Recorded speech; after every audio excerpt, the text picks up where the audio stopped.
He's not going to be removed. He's not going to be removed. He's not going to be removed. You feel confident in that?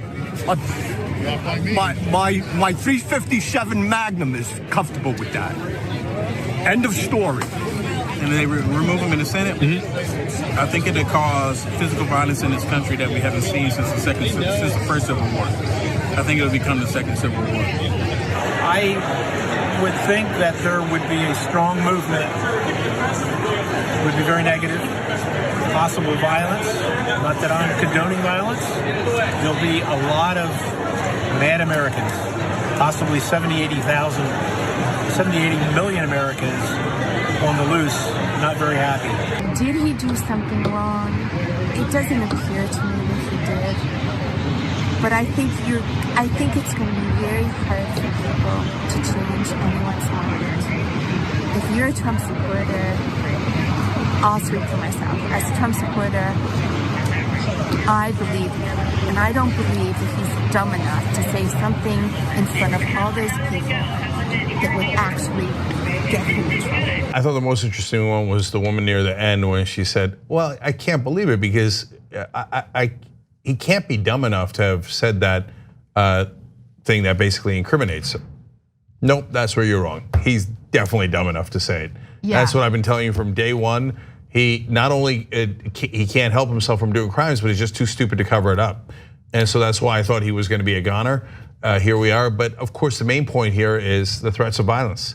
Yeah. And they're quite brazen about it. Now, look, I thought Blue Lives Mattered because if you're rebelling against the government and you're talking about grabbing your guns, that would mean shooting cops. Ron, you genuinely believe that he's coming back. That he could come back as soon as before the middle of August. And what if that doesn't happen? Huh? What if that doesn't happen?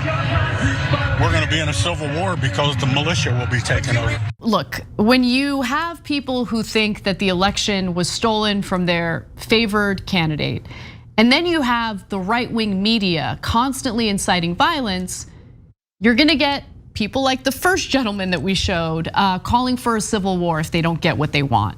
And that's pretty terrifying because, I mean, everything kind of goes along with what we've been noticing. There's a pattern, and this is what you like to cite, Cenk, because it's terrifying. 28% of Republicans say that because things have gotten so far off track in the United States, true American patriots may have to resort to violence to save the country. Yeah, guys, it's coming, so buckle up, brace for impact. I think the Republicans are about as weak as they possibly could be in Congress. You have maybe 6 that are worth their salt. Ted Cruz, Mike Lee, Rand Paul, and 2 or 3 others. The rest of them are just the same as the Democrats. They've been there too long. They're establishment. They don't care about the American people because they're in their elite little tower. And so we're just sick of it, you know, and we're not gonna take it anymore. I see a civil war coming. I do. I see civil war coming. So she did say that, oh man, you know, we need to start a civil war. Another question, how does that start? I always wonder this, how does that faction break up? We read all these, they don't, but people would read stories about the Civil War in America before and how that came together and how the factions broke up and what it was based on, and there's the leaders from this side, leaders from this side. Where would the leaders break up? Where would people then, I've asked this question, I think it was on TDR. So how does the Civil War start? Random lady in Iowa. Why does it start? And then who decides to just let's have this big battle in the middle of the country because you're upset?